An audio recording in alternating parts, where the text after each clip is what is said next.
Kian kemari burung pelikan mencari makan dan mangsa. Mari kita merefleksikan Santa Perawan Maria berduka cita. Saya Pastor Petrus Suharjono SC mengaturkan kepada Anda sekalian salam kasih hati kudus Yesus dan berkat Allah yang Maha Kuasa dalam nama Bapa dan Putra dan Roh Kudus. Amin. Pada kesempatan ini bersama-sama kita akan mendengarkan dan sekaligus merenungkan bacaan Injil dari Injil Lukas bab 2 ayat 33 sampai 35. Bacaan Injil ini juga menjadi bahan permenungan kita dalam perayaan Ekaristi Hari Biasa Pekan Biasa ke-24. Senin 15 September 2025, Gereja mengadakan peringatan wajib Santa Perawan Maria berduka cita. Ketika Maria dan Yusuf mempersembahkan anak Yesus di bait suci, mereka amat heran mendengar pernyataan Simeon tentang anak Yesus. Lalu Simeon memberkati mereka dan berkata kepada Maria, ibu anak itu, sesungguhnya anak ini ditentukan untuk menjatuhkan atau membangkitkan banyak orang Israel dan untuk menjadi suatu tanda yang menimbulkan perbantahan, dan suatu pedang akan menembus jiwamu sendiri supaya menjadi nyata pikiran hati banyak orang. Demikianlah sabda Tuhan. Terpujilah Kristus. Saudara-saudari yang terkasih, selamat pagi. Bagaimana kabar Anda hari ini? Semoga selalu sehat, berbahagia, bergembira, bersukacita luar biasa, dan senantiasa merasakan kasih dan penyertaan Tuhan di hari yang baru ini. Semoga Anda sekalian, kita semua tetap setia dan tekun saling mendukung dan mendoakan satu sama lain, supaya kita diteguhkan dalam iman, dikokohkan dalam harapan, dan dikobarkan dalam kasih kita kepada Allah dan juga kepada sesama. Kita berdoa untuk mereka yang tua, yang lansia, yang sakit. Kita berdoa untuk mereka yang masih kecil, yang masih dalam masa pertumbuhan. Kita berdoa untuk mereka yang masih ada juga di dalam kandungan. Kita berdoa untuk mereka yang sudah selesai sekolah dan sedang mencari pekerjaan dan juga teman hidup yang tepat. Kita berdoa untuk mereka yang terus aktif ambil bagian dalam kegiatan pelayanan pastoral untuk kemuliaan Tuhan dan keselamatan sesama. Kita juga berdoa untuk mereka pribadi dan juga keluarga-keluarga yang menghadapi persoalan kehidupan di dalam pribadi dan juga keluarga mereka. Semoga Tuhan sendiri yang menghibur, menolong, menguatkan, dan membimbing mereka untuk menemukan jalan keluar dan solusi yang terbaik. Kita juga berdoa untuk mereka yang sudah meninggal, semoga berbahagia bersama dengan para kudus di surga.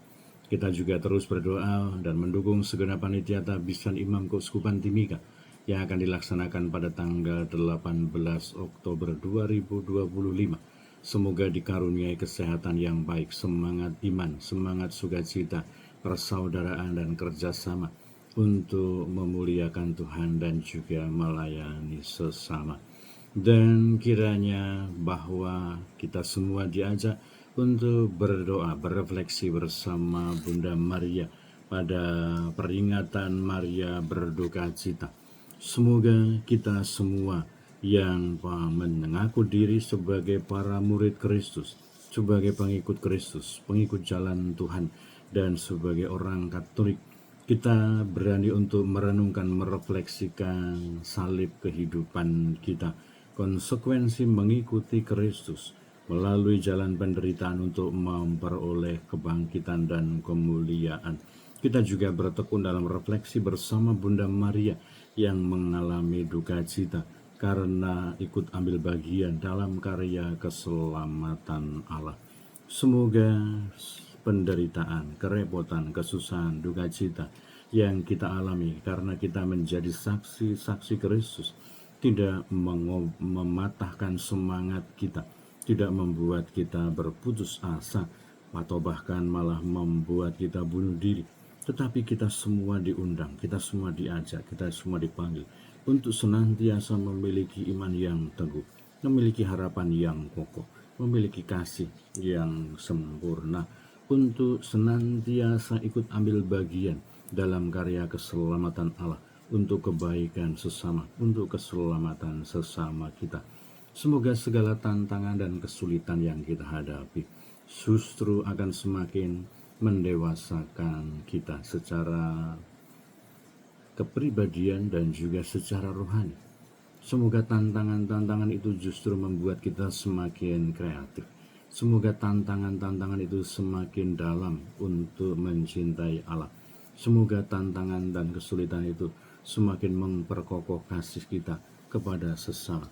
Bahwa untuk mengasihi Allah, untuk mengasihi sesama, memang dibutuhkan pengorbanan, semangat pengorbanan, semangat rela berkorban untuk kemuliaan nama Tuhan dan juga keselamatan sesama. Kiranya nasihat yang disampaikan oleh Simeon atau nubuat yang disampaikan oleh Simeon kepada Maria, bahwa suatu pedang akan menembus jiwamu sendiri supaya menjadi nyata pikiran banyak orang, karena dia menerima kehadiran Yesus di dalam hidupnya yang akan menjatuhkan atau membangkitkan banyak orang di Israel, dan untuk menjadi suatu tanda yang menimbulkan perbantahan. Dan kiranya itulah yang menjadi misi dan tugas Yesus datang ke dunia, untuk mengadakan penggenapan, untuk mengadakan penyelamatan, untuk melaksanakan karya keselamatan Allah, supaya manusia yang sudah dikuasai oleh dosa, supaya manusia yang sudah mengikuti jalan yang menyimpang dari jalan Tuhan dikembalikan, diarahkan kembali, dibimbing untuk sampai kepada kebenaran Allah, sampai kepada keselamatan Allah. Bertobatlah, kerajaan Allah sudah dekat. Dan kiranya kita juga diundang, kita juga diajak untuk ikut dalam gerak langkah untuk mewartakan keselamatan Tuhan, kehadiran kerajaan Allah di dalam kehidupan kita, dengan segala dinamika, tantangan dan kesulitan salib kehidupan kita masing-masing. Semoga kita semua tidak pernah lelah berdoa, mohon rahmat Tuhan untuk kita sendiri supaya dikuatkan sebagai utusan-utusan Tuhan, tetapi juga berdoa untuk dunia, untuk sesama, supaya karya pewartaan tentang karya keselamatan Allah semakin disebarluaskan, supaya kita semua sebagai pribadi-pribadi yang beriman dan percaya kepada Tuhan Yesus Kristus, kita akan semakin dikokohkan, diteguhkan dalam upaya kita untuk membawa semua orang melalui jalan keselamatan menuju kepada kebaikan Allah, menuju kepada keselamatan Allah, dan akhirnya mencapai kehidupan surgawi, kehidupan kekal bersama dengan Allah sendiri.